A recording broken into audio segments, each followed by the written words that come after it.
नमस्ते साथियों, चैप्टर 9 के ऑनलाइन टेस्ट में आप सभी का वेलकम। अध्याय 9 उपसहसंयोजक यौगिक। क्वेश्चन नंबर 1 आपकी स्क्रीन के सामने। समन्वय संख्या 6 वाले संकुल की ज्यामिति होती है। समन्वय संख्या 6 वाले संकुल की ज्यामिति होती है रेखीय, चतुष्फलकीय, वर्ग समतलीय, अष्टफलकीय। तो इसका राइट आंसर हो जाएगा डी, अष्टफलकीय। यहाँ से आपकी कुछ 2-3 महत्वपूर्ण बातें मैं आपको साथ में बता दूँ कि समन्वय संख्या 6 होने पर उसमें संकरण होगा sp3d2 या d2sp3। तो दोनों ही कंडीशन में जो आकृति बनती है वो कैसी बनती है, ज्यामिति बनती है अष्टफलकीय। लेकिन यहाँ से 2-3 बातें, अगर उसकी समन्वय संख्या 2 है, 2 होने पर संकरण होगा sp, तो उसकी आकृति रेखीय होगी। अगर समन्वय संख्या उसकी कितनी हो, 4, और 4 में याद करना संकरण क्या हो, sp3, तब आकृति होगी चतुष्फलकीय। अगर समन्वय संख्या उसकी 4 है और 4 में संकरण dsp2 है, तब आकृति क्या होगी, वर्ग समतलीय। और समन्वय संख्या 6 होने पर उसकी आकृति क्या होती है, अष्टफलकीय। बहुत से बच्चों के कन्फ्यूजन होगा 6 का मतलब षटकोणीय। आपको आज भी बता रहा हूँ, एक माइंड में बात फिट कर लेना, केमिस्ट्री में कभी भी 6 का मतलब अष्टफलकीय ही होगा। अगला है NiCN4 2 माइनस में संकरण होता है। तो सीधी सी बात है कि यहाँ से इसकी समन्वय संख्या कितनी है, 4। और यहाँ पर जो Cn है वो आपका कैसा लिगेंड है, परबल लिगेंड है। परबल लिगेंड होने के कारण इलेक्ट्रॉनों का युग्मन हो जाता है। जो समन्वय संख्या 4 होने पर 2 ही संकरण हो सकता है, या तो हो सकता है sp3 या होगा dsp2। अब इलेक्ट्रॉनों का युग्मन होने के कारण ये द्विकक्षक खाली हो जाता है। इस कारण से परबल लिगेंड होने पर संकरण क्या होगा, dsp2। तो NiCN4 2 माइनस में संकरण होता है dsp2। क्वेश्चन का राइट आंसर हो जाएगा सी। अगला, COEN होल्ट्राइस 3+ में कोबाल्ट की उप सहसंयोजन संख्या होती है। क्वेश्चन नंबर 3 आपके सामने है कि COEN होल्ट्राइस 3+ में कोबाल्ट की उप सहसंयोजन संख्या होती है। तो सबसे पहले देखो यहाँ पर लिगेंड क्या EN है, तो EN कितने हैं, 3 है। ठीक है। अब EN कैसा लिगेंड है, यह एक द्विदंतुक लिगेंड है। कैसा लिगेंड है, द्विदंतुक लिगेंड। तो एक लिगेंड 2 बंध बनाएगा तो 3 कितने बनेंगे, 6। तो कोबाल्ट की उप सहसंयोजन संख्या कितनी हो जाएगी, इसमें 6 हो जाएगी। क्लियर होनी चाहिए। CFT के अनुसार धातु आयन व लिगेंड के बीच रेगिस्तान प्रकृति का बंध पाया जाता है। देखो नॉर्मली आप लोग जो समझते हो वो ये होता है कि उप सहसंयोजक यौगिक है, तो इस कंपाउंड में लिगेंड व धातु के मध्य जो बंध होता है उस बंध को हम बोलते हैं उप सहसंयोजक बंध। लेकिन CFT इस बंध को कौन सा बंध मानती है, आयनिक बंध मानती है। तो रेगिस्तान में क्या आएगा आपका, आयनिक बंध। CFT के अनुसार धातु आयन व लिगेंड के बीच आयनिक प्रकृति का बंध पाया जाता है। ध्यान रखना, इस टेस्ट के क्वेश्चनों का जो तरीका है बिल्कुल बोर्ड पैटर्न के अकॉर्डिंग है। इस चैप्टर से एक निबंधात्मक क्वेश्चन पूछा जाएगा, उसी के अकॉर्डिंग आपके लिए एक बड़ा क्वेश्चन आपके सामने। क्वेश्चन नंबर 5, जो स्टूडेंट फर्स्ट बार इस चैनल पे आए हैं वो लाइक, शेयर और सब्सक्राइब करना ना भूलें। अगला क्वेश्चन पूछा है, अष्टफलकीय और चतुष्फलकीय संकुलों के लिए CFSE में संबंध क्या होता है। देखो अष्टफलकीय संकुलों के लिए जो विपाटन होता है, जो एनर्जी होती है, उसको हम लिखते हैं डेल्टा O। O का मतलब ऑक्टाहेड्रल अष्टफलकीय, और चतुष्फलकीय संकुलों के लिए लिखा जाता है डेल्टा T। T का मतलब टेट्राहेड्रल। तो इसमें 9 डेल्टा O, ये बिल्कुल याद कर लेना कि चतुष्फलकीय संकुल व अष्टफलकीय संकुलों के लिए CFSE में क्या संबंध होता है, डेल्टा T बराबर 4/9 डेल्टा O। अगला क्वेश्चन है, TiS263 3+ को गर्म करने पर इस पर क्या प्रभाव पड़ता है। तो आपके माइंड में ये बिल्कुल बात क्लियर होनी चाहिए कि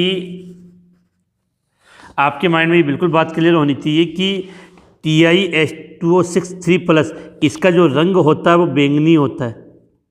क्या होता है, बैंगनी होता है। तो यहाँ से लिखेंगे TiS263 3+ को गर्म करने पर यहाँ तक लिखेंगे, गर्म करने पर इससे H2O का अणु निष्कासित हो जाता है, जिसके कारण इसमें डी संक्रमण नहीं हो पाता है और यह रंगहीन हो जाता है। रंगहीन हो ज़्यादा सीधी सी बात है कि जब हम इसको गर्म करेंगे तो लिगेंड जो है वो जल के अणु के रूप में बाहर निकल जाता है, जिसके कारण ये डी संक्रमण नहीं होगा और ये रंगहीन में कन्वर्ट हो जाता है। अगला है, निम्न उपसस्य यौगिकों का आपको IUPAC से नाम लिखना है। काफ़ी अच्छा कंपाउंड है और पूछ लिए जाते हैं। देखो पहले धनायन आ गया, बाद में ये पूरा रेनायन हो गया, तो के का मतलब क्या होता है? पोटेशियम, तो इसका नाम हो जाएगा पोटेशियम। ये धनायन हो गया। अब देखो इस संकुल का नाम लिखना है, तो कितने हैं? तीन लिगेंड कितने? तीन के लिए ट्राई। C2O4 को हम क्या बोलते हैं? ऑक्सेलेटो। तो ट्राई ऑक्सेलेटो ऋणात्मक लिगेंड है, तो धातु का नाम लैटिन भाषा में, तो ट्राई ऑक्सेलेटो फेरेट। और इस Fe का ऑक्सीकरण निकालोगे तो क्या आएगा? थर्ड। तो इस पूरे कंपाउंड का नाम हो जाएगा पोटेशियम ट्राई ऑक्सेलेटो फेरेट। इसके बाद अगला है AlH4। तो Li का मतलब क्या होता है? लिथियम, तो इधर तो लिख दिया लिथियम। अब देखो कितने H? 4, तो 4 के लिए क्या लिखोगे? टेट्रा। हाइड्रोजन है तो इसको हाइड्रिडो, क्या बोलेंगे? हाइड्रिडो, टेट्रा हाइड्रिडो। और ऋणात्मक है तो एल्यूमिनेट। और लिथियम का ऑक्सीकरण होता है यहाँ पे ठल्ड, तो इसका पूरा नाम हो जाएगा लिथियम टेट्रा हाइड्रिडो एल्यूमिनेट ठल्ड होता है। तो उम्मीद होगी कि आप लोगों ने ये क्वेश्चन है बिल्कुल इजीली अच्छा किया होगा। बोर्ड एग्जाम में इसी प्रकार से आपको एक इस चैप्टर से एक 4 नंबर का क्वेश्चन मिलेगा। निबंधात्मक क्वेश्चन आपको जरूर मिलेगा, और सबसे विशेष बात है कि वो निबंधात्मक क्वेश्चन अथवा में आंतरिक विकल्प के रूप में आपको मिलेगा। इसके बाद चलते हम नेक्स्ट क्वेश्चन की तरफ। Question number 6। अब क्वेश्चन नंबर 6 आपकी स्क्रीन के सामने कि कैंसर के उपचार में कौन से उपसंयोजक यौगिक का उपयोग किया जाता है? तो जिस यौगिक का उपयोग करते हैं उसको हम बोलते हैं सिस्प्लाटिन बोलते हैं। इसका फॉर्मूला होता है, संपर्क रूप होता है प्लेटिनम NH3 ये कंपाउंड होता है। तो कैंसर के उपचार में कौन से उपसंयोजक यौगिक का उपयोग किया जाता है? तो बिल्कुल क्लियर होना, सिस्प्लाटिन। और ये इसका फॉर्मूला हो गया आपका कि ये यहाँ से होगा। रूप कौन सा? सीस मतलब संपर्क रूप है, प्लेटिनम NH3 अगला कंपाउंड COEN2 Cl2 और CONH3 के ज्यामिति समावयवी बनाइए। तो जो समावयवी इनके जो समावयवी रूप है वो हम नीचे बना लेते हैं। अब यहाँ से एक बात समझो कि देखो 2 तो ये और समन्वय से 2 ये, लेकिन द्विदंतु लिगेंड 2 और द्विदंतु लिगेंड होने पर यहाँ 4 हो गए, तो कुल मिला के 6। तो 6 में आकृति होती है अष्टफल की है, तो इनके ज्यामिति। अब जो अष्टफल के में समपक्ष और विपक्ष कैसे बनेंगे? जैसे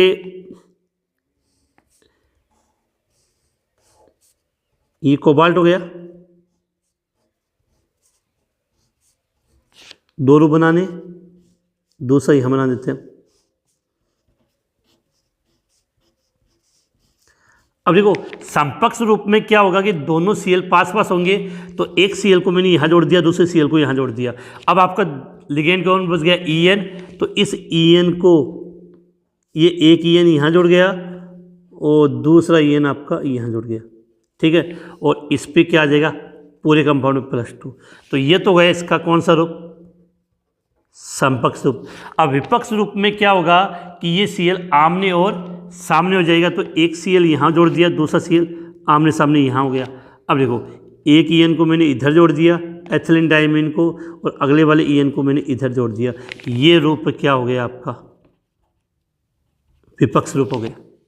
तो उम्मीद है ये चीज़ आपको समझ में आ गई होगी। तो ये हमने बना दिया इसके समपक्ष और विपक्ष। अगला कंपाउंड है, इसकी ज्यामिति समावयवी बनानी है, लेकिन यहाँ पर आपको समझना है कि इसमें देखो 3 और 3 है, तो इसमें समपक्ष और विपक्ष रूप न बनकर रेखांकिक और फलकी जो स्ट्रक्चर बनती है उसके बारे में बात करते हैं। फेस और मर दो समावी बनते हैं, वो किस प्रकार से बनाओगे वो देखो यहाँ पे, यहाँ नीचे बना रहा हूँ मैं कि वही अष्टफल की आकृति बनेगी कि समन्वय संख्या इसकी भी 6 हो जाएगी। तो दोनों में कंडीशन आपको इसी प्रकार से बनानी है। CO 1 2 3 4 5 6, CO 1 2 3 4 5 6। अब देखो इसमें 3 NH3 और 3 Cl थे, तो अगर तीनों NH3 एक ही तल पे हो, तीनों NH3 एक तल पे हो, तीनों ClNO2 है, बाकी के सब NO2 एक रूप एक इधर हो, तो तीनों NH3 इधर, तीनों NO2 इधर, तो इस रूप को हम बोलते हैं फर या फलकीय रूप।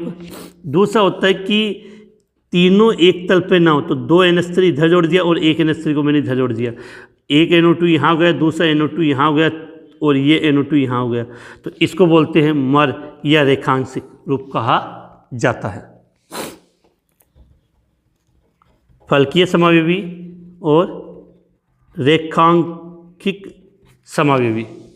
इसके बाद चलते हैं नेक्स्ट कंपाउंड, नेक्स्ट क्वेश्चन की तरफ हम, कि NiCl4 2- की ज्यामिति चतुष्फलकीय जबकि NiCN4 की ज्यामिति वर्ग समतलीय है, क्यों? इस क्वेश्चन को मैंने अपनी ऑनलाइन क्लास में बहुत इजीली समझा और मैंने कहा था ये काफ़ी मोस्ट इंपॉर्टेंट है। देखो सबसे पहले आपको ये समझना है कि Cl, देखो दोनों में जो निकिल है, दोनों कंपाउंड में जो निकिल है वो Ni2+ के रूप में होता है, ठीक है। लेकिन यहाँ जो Cl है वो कैसा लिगेंड होता है? दुर्बल लिगेंड, और दुर्बल लिगेंड होने से इलेक्ट्रॉनों का युग्मन नहीं होता, दुर्बल लिगेंड होने से इलेक्ट्रॉनों का युग्मन नहीं होता है। इस कारण से इसमें संकरण कौन सा होता है? sp3, और sp3 संकरण होगा तो इसकी आकृति क्या हो जाएगी? चतुष्फलकीय।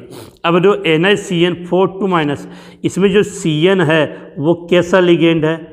परबल लिगेंड है, और परबल लिगेंड होने के कारण इलेक्ट्रॉनों का युग्मन हो जाता है, और युग्मन होगा तो इसमें संकरण DsP2 होता है, और DsP2 संकरण होता है तो उसमें आकृति क्या होती है?